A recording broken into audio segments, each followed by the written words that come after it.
Beheadings, abductions, torture. This is the ongoing reality of warfare in the Middle East. For contractors and members of the military, the danger has never been higher.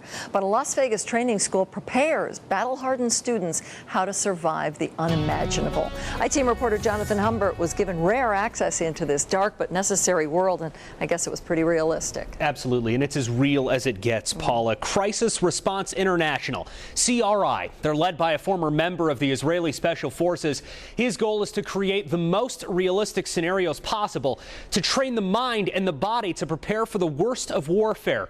The instructors push the limits because they have to. Parts of this story are very tough to watch. Elsewhere, this is called torture. Today, it's called class. In the darkness of the theater of war. I'm trying to help you.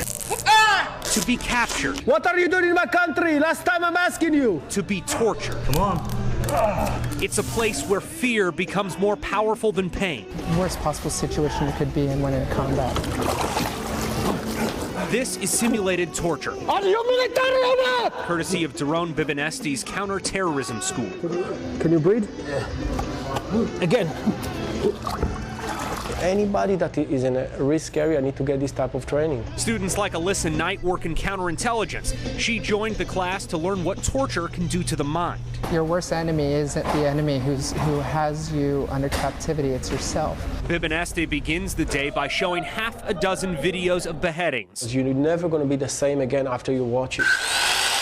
Then the real training begins. Restraints. Mahmoud, I think we need to start to cut fingers. Shock knives.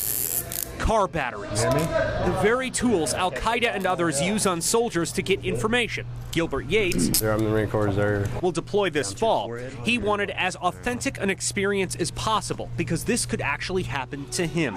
Each person must manage the pain and the fear in order to survive. It was simulating what the enemy can do to you if they capture you, and you just gotta pretty much just find your happy place to stay there. For him, it was about singing songs to himself. For Knight, a much different situation. The most terrifying experience I've been through in training. For her, it wasn't the mind that faltered, it was her body.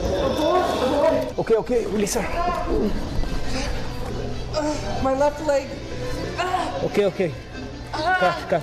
Bibanesti and others immediately cut her out to prevent long-term injury, breaking the simulation, if only for a moment. She eventually goes back in, tied up once more. Your enemy out in the battlefield isn't going to have mercy on you or stop if it starts to hurt. Bibanesti wants to recreate that ruthless attitude, showing students how to overcome the unthinkable. The brain cannot process fast enough what is going on. Eventually, the faux captors leave. Yates is the first out, freeing himself. Anyone see keys? Knight soon follows, helping others get loose. A successful simulation. Hollywood doesn't even come close to this. Where the lessons learned Anyone get how many there were? can keep you alive. Now, it's important to note here, every one of the students had military or security backgrounds. They were not seriously harmed, and every part of this course was voluntary. They could back out at any time. And believe it or not, this was only the first 2 hours of a 4-day-long course. Now, coming up tonight at 11, part 2 of that class, high-pressure weapons training. It's unlike anything you've seen.